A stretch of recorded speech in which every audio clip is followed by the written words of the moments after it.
안녕하세요. 오늘도 사연사롱을 찾아주셔서 감사합니다. 얼마 전 취업에 성공한 20대 초반 여성이에요. 저에게는 2년간 사귄 남친이 있어요.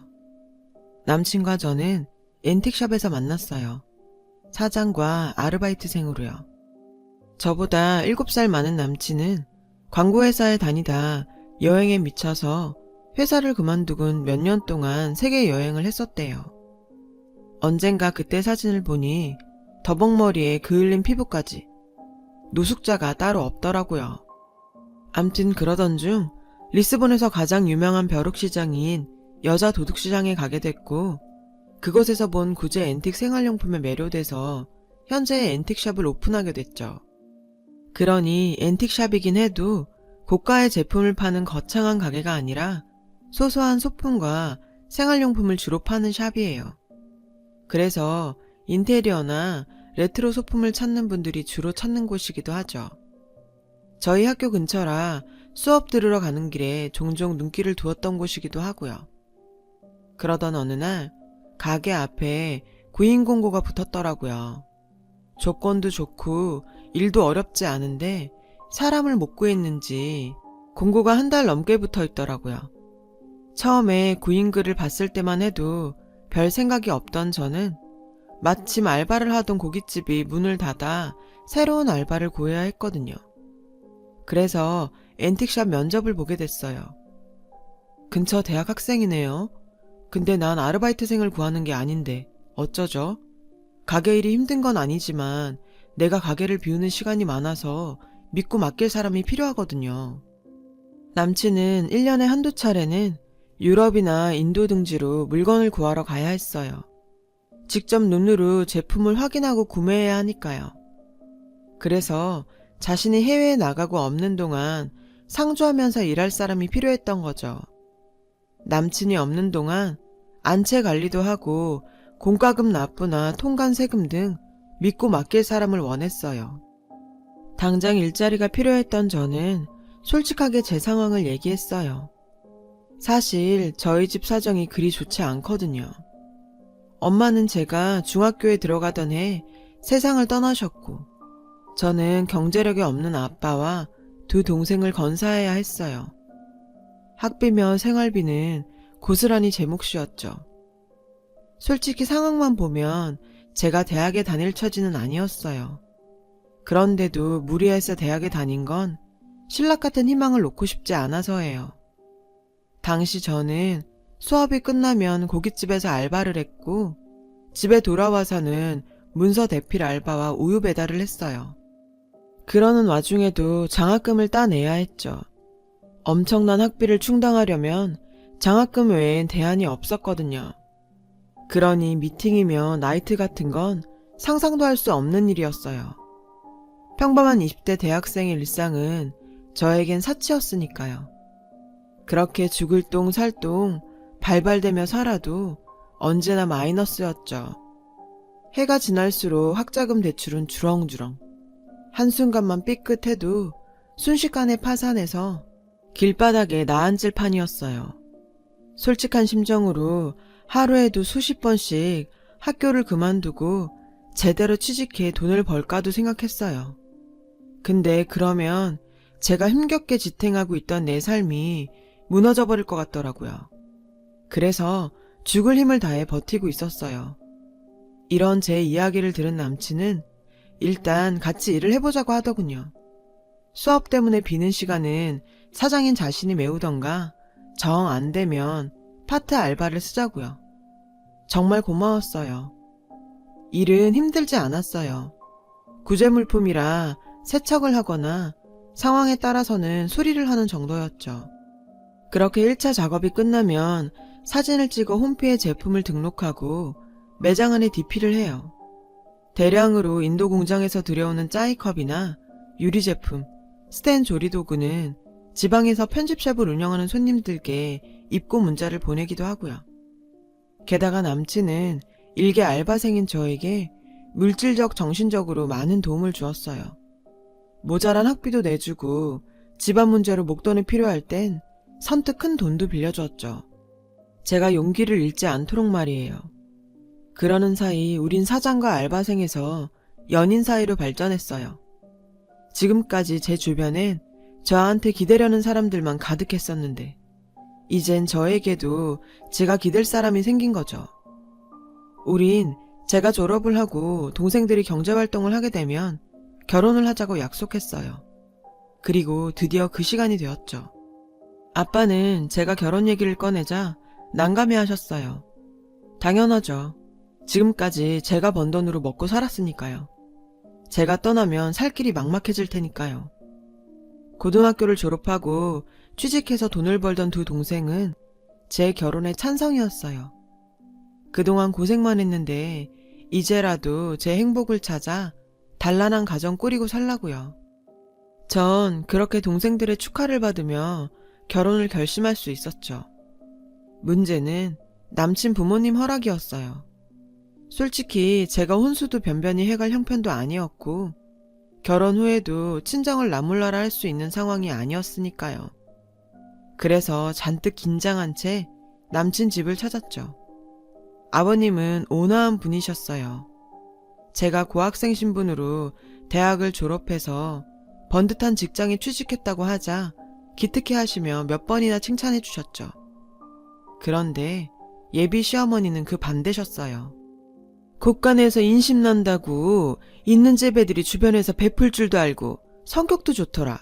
없이 자란 애들은 티가 나도 나. 하필 지 가게에서 일하던 애를 데리고 와선. 예비 시어머니는 아버님 앞이라 평소보다는 말씀을 가려하셨지만 반대 의사만큼은 분명히 하셨어요. 예상했던 일이었죠, 어머님의 반대는. 그동안 남친 가게에서 일하면서 어머님은 자주 봐왔거든요. 솔직히 어머님이 절 안 좋아하신다는 건 진작부터 알고 있었어요. 처음부터 절 탐탁치 않아 하셨거든요. 며칠 뒤 어머님한테 연락이 왔어요. 남친 모르게 밖에서 만나자고요.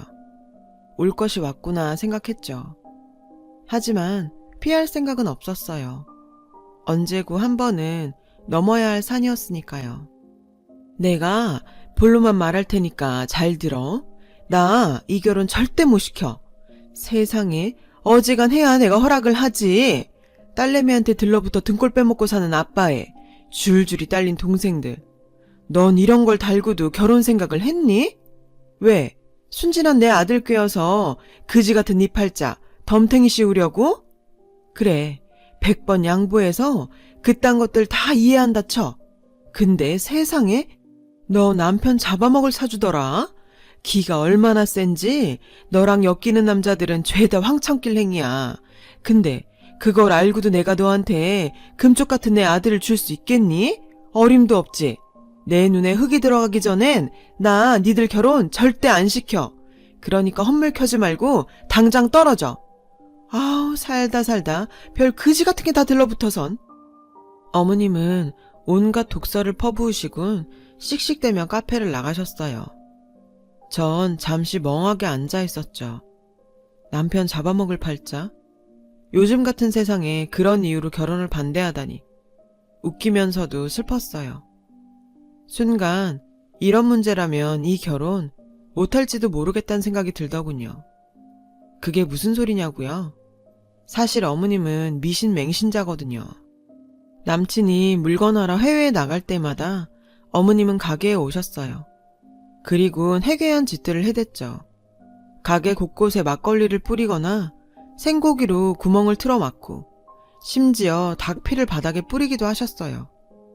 가게 이곳저곳에 부적을 붙이는 건 일상 다반사였고요. 그걸로 성에 안 차시는지 박수무당까지 데려와 구판을 벌인 일도 있었고요. 물론 남친한텐 비밀로요. 그러니 시어머니한테 남편 잡아먹을 사주를 가진 며느린 하늘이 두 쪽 나도 절대 드릴 수 없는 사람인 거죠. 할 수 없이 남친한테 어머님을 만난 일을 얘기했어요. 뭐? 남편 잡아먹을 사주? 요즘 세상에 누가 그런 미신을 믿어. 아, 엄마 진짜 왜 그러냐. 걱정하지 마. 엄만 내가 잘 얘기해볼게. 남친은 자신만 믿으라더군요.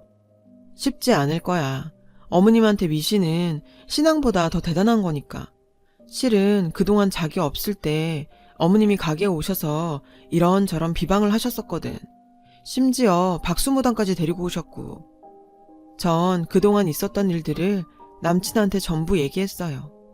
얘기를 다 들은 남친은 기함했죠. 그런 일이 있었으면 진작 얘기를 하지. 무당까지 끌고 와서 구판 벌이는 걸 보고만 있었어? 남친은 불같이 화를 내며 집으로 갔어요. 그날 남친은 어머님과 크게 싸우고는 자정 무렵이 돼서야 가게로 돌아왔죠. 그리곤 가게에서 기다리고 있던 제게 다 잘 됐으니까 걱정 말라더군요. 전 그렇게 잘 해결된 줄 알았어요. 그런데 얼마 뒤 어머님이 회사로 절 찾아오셨더라고요. 그리고 막무가내로 로비로 내려오라고 하셨죠. 신입이라 교육을 받고 있던 저는 자리를 비울 처지가 아니었어요. 그래서 죄송하지만 돌아가시라고 나중에 찾아뵙겠다고 정중히 말씀드렸죠. 근데 한 몇십 분 지났을까요? 제 교육을 맡고 계신 담당자분이 당장 로비로 내려가 보라고 하시더라고요. 어떤 여자분이 난동을 부리고 있다고요.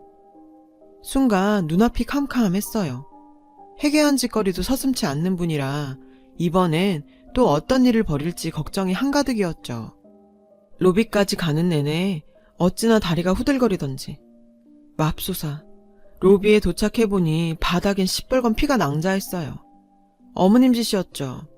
바닥에 피를 뿌리곤 그 위에 팥을 뿌리고 있더군요. 보안과 직원들은 어머님을 붙잡아 밖으로 끌어내고 있었어요. 어머님은 안 나가려 버티며 고래고래 소리를 지르고 있었고요. 나와서 내 아들한테 찰싹 들러붙어선 피 빨아먹고 사는 거머리 같은 년아, 나와! 악을 쓰는 어머님을 보자 쥐구멍에라도 숨고 싶은 심정이었어요. 앞으로 회사 생활을 어떻게 해야 하나 걱정도 되고 이런 일이 계속 벌어질 거라 생각하니 아찔했어요. 절 보자 어머님은 먹잇감을 포착한 하이에나처럼 달려들어 제 머리채를 잡았어요. 너 잘 만났다. 가진 거라고 몸뚱이 하나뿐인 주제 감히 내 아들을 넘봐? 사주도 더럽게 타고난 년이 내 아들까지 잡아먹으려고? 당장 떨어져라 이년아. 내 아들한테서 떨어져. 다행히 보안과 직원들이 달려들어 어머님을 제게서 떼어냈지만 전 이미 만신창이가 된 후였죠. 너무 창피하고 무섭고 억울해서 참다 못해 남친한테 전화를 걸었어요. 자기야, 당장 와줘. 당신 어머니가 우리 회사에서 난동을 부리고 계신다고. 잠시 뒤 남친이 달려왔어요. 그 사이 많이 진정된 어머님을 남친을 보자 자리를 박차고 도망을 치셨죠. 청소하시는 이모님들만 남아 어머님이 바닥에 뿌리신 피를 힘겹게 닦아내고 있었고요. 자기야, 이거 보여? 어머님이 뿌리신 닭피야. 조금 전까지도 내 머리채 잡고 남편 잡아먹을 년이라고 욕을 퍼붓고 계셨다고. 나 이렇게는 못 살아. 아무리 자기를 사랑한다지만 이렇게는 못 산다고. 저는 주저앉아 엉엉 울었어요. 남친은 말을 잇지 못하더군요. 자기 엄마가 저지른 몰상식한 짓거리에 자기가 할 말을 잃은 거죠. 몰랐겠죠. 자신의 엄마가 어떤 사람인지를. 남들한테는 별 모진 짓을 다 해도 자기 자식 앞에선 세상 좋은 부모로 살아왔을 테니까요. 그 사이에서 저만 죽어나는 거였죠. 그날 밤 우린 남친 집에 찾아갔어요. 그리고 그날 있었던 일을 아버님께 말씀드렸죠. 아버님은 어머님을 끌고 나와 제 앞에서 각서를 쓰게 하셨어요. 앞으로는 절 괴롭히지 않는 것은 물론 회사에 찾아가지 않겠다는 내용이었죠. 아버님 기세에 눌려 그런가 어머님은 꼬랑지 내린 강아지처럼 순순히 각서에 도장을 찍으셨어요. 미안하다고 사과도 하셨고요. 그렇게 그날 일은 일단락이 났고 얼마간은 잠잠했어요. 어머님도 이번 일로 많이 달라지신 것 같았죠. 하지만 그건 제 착각이었어요. 얼마 뒤 그게 끝이 아니라는 걸 알게 된 사건이 벌어졌거든요. 회사 일 때문에 한동안 바빴던 저는 오랜만에 남친 가게에 들렀어요. 놀래켜줄 생각에 연락 없이 갔더니 마침 남친은 가게에 없더라고요. 처음 보는 여자 혼자 가게를 지키고 있었죠. 새로운 직원인가 싶어 사장님은 어디 갔냐고 물었어요. 그러자 여자는 되려 누구냐고 묻더군요. 약혼자라고 했더니 글쎄 피식 웃는 거 있죠. 그러더니 자기는 어머님 소개로 남친과 소개팅을 하러 왔다는 거예요. 마침 그때 안채에서 어머님이 나왔어요. 절 보자 회심의 미소를 지으면서요. 그 모습이 아무래도 의심스러웠죠. 어머님, 이게 무슨 소리예요? 소개팅이라뇨. 무슨 소리긴? 내가 말하지 않았니? 너랑은 절대 결혼 못 시킨다고. 그러니까 헛꿈 꾸지 말고 꺼져. 기가 막혔어요. 그런데 어머님이랑 마주보며 킬킬거리는 여자의 얼굴이 낯설지 않은 거예요. 이목구비랑 웃는 모습이 딱 어머님이었죠. 근데 두 분 많이 닮으셨네요. 꼭 모녀처럼. 제 말에 어머님은 사색이 되어선 여자를 데리고 밖으로 나갔어요. 그리곤 서둘러 돌려보내더라고요. 이상했어요. 제 말에 놀라는 것도 그렇고 평소 같으면 눈에 쌍심지를 켜고 따졌을 어머님이 순순히 여자를 데리고 밖으로 나간 것도요.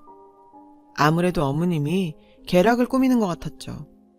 그래서 주말마다 어머님을 미행했어요. 미신에 빠져 사는 어머님답게 매주 무당집을 찾으시더군요. 그런데 전 거기서 보지 말아야 할 것들을 보고야 말았어요. 겁이 났죠.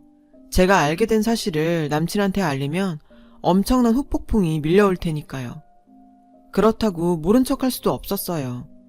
그래서 남친과 예비시댁을 찾았죠. 아버님 앞에서 모든 일을 밝히려고요. 그렇게 절 못 잡아먹어서 안달이던 어머님은 아버님 앞이라 나긋나긋하게 절 대하시더군요. 게다가 제가 온다고 한 상 가득 차려놓으셨고요. 밥부터 먹자는 아버님 말씀에 전 먼저 제 얘기를 들어주십사 부탁했어요. 그리곤 그동안 어머님을 미행하면서 찍어두었던 사진들을 아버님께 드렸죠. 솔직히 고민 많이 했어요. 그래도 알 건 아셔야 할 것 같아서요.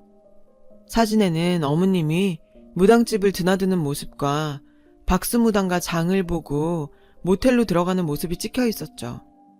사진을 보자 얼굴이 벌개진 아버님은 그 사진을 냅다 어머님 얼굴에 집어 던지셨어요.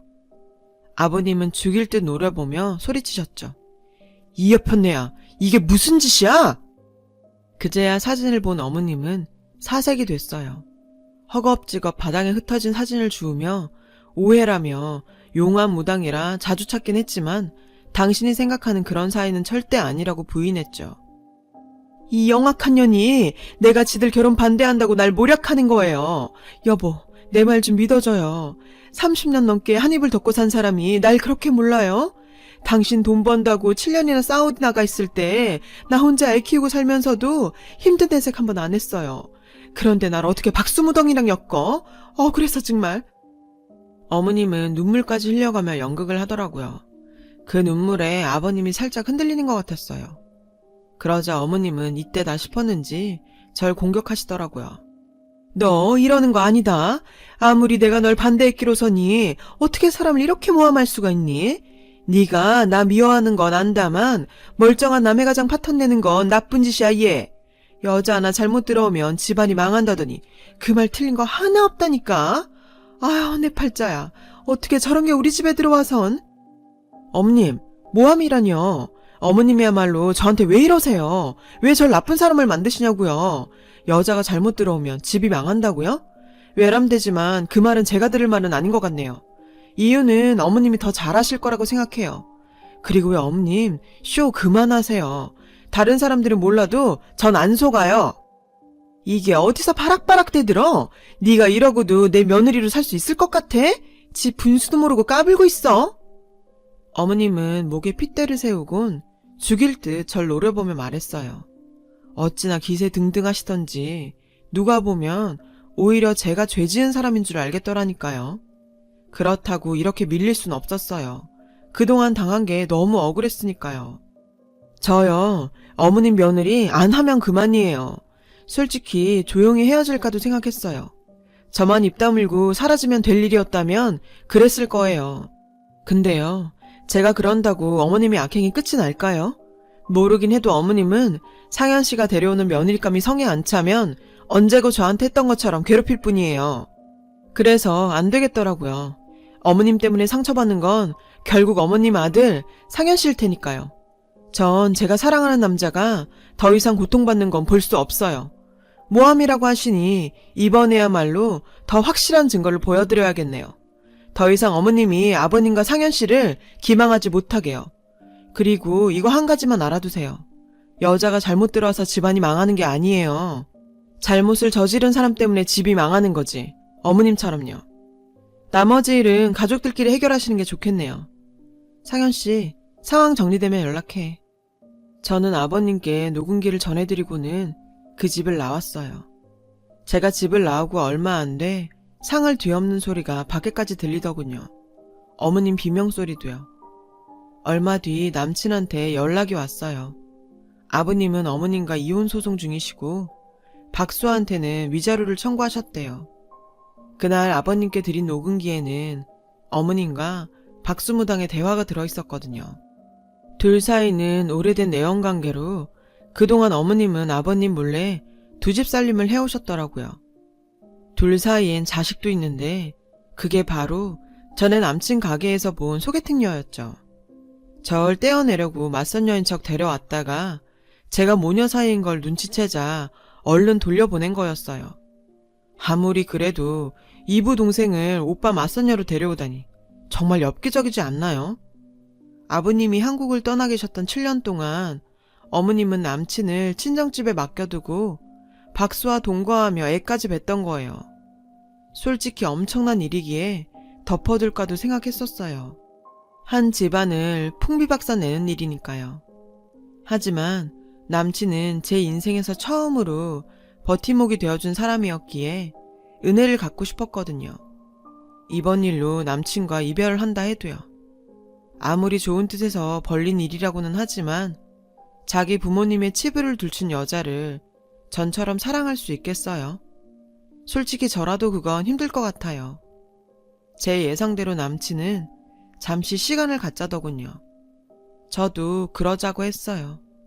아마 우린 이렇게 이별을 하게 되겠죠. 그렇다고 해도 전 후회는 없어요.